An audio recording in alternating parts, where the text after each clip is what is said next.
O nosso grupo é composto pelo Eduardo de Paula, Elizabeth Ferreira, Henrique Ricon e Milena Ambo, e o nosso grupo vai apresentar sobre a levocetiricina. A levocetiricina, ou 2,2,4-R-4-clorofenil-fenilmetilpiperazina 1 e etil 1 de ácido acético, é um medicamento de origem sintética formado por pequenas moléculas. Sua síntese, que será esquematizada no próximo slide, envolve a condensação de 1,4-clorofenilfenilmetil-piperazina com 2-cloroetoxiacetamina, que dará origem, após a hidrólise de uma molécula intermediária, à levocetiricina. Como havia dito, nesse slide podemos observar o esquema da síntese da levocetiricina, que envolve uma condensação do clorofenil junto ao cloroetox e uma posterior hidrólise resultando na saída de um éster da acetonitrila. É válido ressaltar também que, durante o processo de síntese, deve-se ter cuidado para que não haja produção de cetirizina, o enantiômetro dextrógeno da molécula que não possui ação farmacológica. Aqui, podemos observar que foi fabricada a acetonitrila. No caso da cetirizina, forma farmacológica inativa, observaríamos a produção de acetamina. Se tratando de figuras e formas farmacêuticas, a levocetiricina é administrada por via oral, por meio de comprimidos sólidos ou por meio de solução líquida. Aqui, há dois exemplos de medicamentos que contêm o diclorato de levocetiricina, que é a forma comercialmente vendida da levocetiricina e pode ser identificada pela estrutura à esquerda do slide. Vale salientar também que a posologia depende da forma na qual a levocetiricina será apresentada, a idade do paciente e suas características fisiológicas, sendo, no entanto, fundamental a presença de um profissional adequado para a correta prescrição do medicamento. Há de se saber também que a dose máxima recomendada é de 5 mg por dia, de acordo com a bula do medicamento. O mecanismo de ação da levocetiricina está baseado na redução dos receptores histamínicos H1, disponíveis no organismo, onde ela atua como agonista inverso. Isto é, se liga a estes e impede a ligação da histamina. Tal fenômeno resulta no alívio dos sintomas alérgicos do paciente, impedindo também a liberação de neurotransmissores que causam alergia. Aumenta também o fluxo sanguíneo para as regiões de foco, levando à mitigação da alergia. A levocetiricina é indicada para crises alérgicas gerais, rinites sazonais e perenes ou urticária crônica idiopática, que é caracterizada pelo aparecimento de manchas avermelhadas pelo corpo, que não ocorre por uma reação alérgica, e sim por uma liberação espontânea de histamina no corpo, levando aos sintomas. A cetirizina é comercializada na forma de racemato de R-cetiricina, que é a levocetiricina, estudado, e de S-cetiricina, também chamada de dextrocetiricina. A levocetiricina é o enantiômetro mais ativo, ou seja, eutômero, em ensaios de ligação com receptores H1 humanos, apresentou uma atividade 2 vezes maior comparado com o racemato e 30 vezes mais elevada comparada com a dextrocetiricina.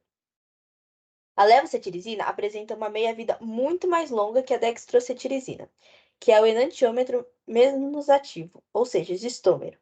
A decisão de comercializar a levocetiricina, em vez do racemato, baseia-se em critérios científicos e comerciais, sendo assim, já comercializada atualmente como enantiômero puro. A levocetiricina atua como agonista inverso, de modo que diminui os níveis dos receptores H1 de histamina. Isso, por sua vez, impede a liberação de outros neurotransmissores que favorecem a alergia e aumenta o suprimento de sangue para a área afetada, proporcionando alívio dos sintomas típicos de febre do feno. A levocetiricina é rápida e extensivamente absorvida após a administração oral. Após uma dose oral de 5 mg radiomarcada, 85,4% e 12,9% da dose são recuperados na urina e nas fezes, respectivamente. Reações adversas gerais incluem dor de cabeça, sonolência, boca seca e fadiga.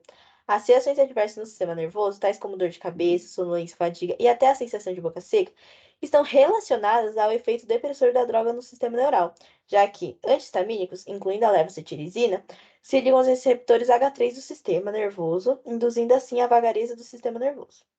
Observaram-se outras reações adversas pouco frequentes, como astenia ou dor abdominal. É um remédio contraindicado para pessoas com insuficiência renal e comprometimento da função renal. Isso se dá pois a levocetiricina é excretada tanto por filtração glomerular como secreção tubular. O potencial de drogas como a probenicida em afetar a excreção renal não foi estudado. Entretanto, o impacto máximo esperado deve ser de 50% na redução do clearance renal. Não foram realizados estudos de interação de outros medicamentos com a levocetilizina, incluindo estudos com os indutores da CYP3A4. Só foram realizados com o composto racêmico cetirizina, que demonstraram que não havia interações clinicamente relevantes com pseudoefedrina, cimetidina, cetoconazol, eritromicina, azitromicina, glipizida e diazepam. Em um estudo de doses múltiplas com teofilina, 400 mg uma vez ao dia, observou-se uma ligeira diminuição de cerca de 16% na eliminação da cetirizina. A concentração da teofilina não se alterou com a administração concomitante com a cetirizina. A disposição da levocetilizina é similar quando administrada como enantiômero ou como racemato. A levocetilizina sustenta a farmacodinâmica e a atividade anti-H1 da cetirizina. A levocetilizina é pobremente metabolizada, não possuindo efeitos na atividade das CYPs do fígado. Deste modo, é pouco provável que a levocetilizina afete o metabolismo de outras drogas e vice-versa. Em estudos realizados com a levocetilizina, verificou-se que a absorção da levocetilizina não se reduz com a ingestão de comida, mas a velocidade de absorção diminui. Contudo, esses efeitos não são considerados clinicamente importantes. A influência de uma farta refeição na farmacocinética da levocetilizina foi avaliado e foi verificado que o alimento prolonga a absorção por 1 hora e 25 minutos, reduzindo a concentração máxima em 35%, enquanto A ao C não foi afetado. Estes efeitos não foram considerados como clinicamente importantes, e a levocetilizina pode ser administrada com ou sem alimentos. Em pacientes sensíveis, a administração simultânea da cetilizina ou levocetilizina e álcool, ou outros depressores do sistema nervoso central, podem ser observados efeitos sobre o mesmo, apesar de já ter sido demonstrado que a forma racêmica da cetilizina não potencializa o efeito do álcool.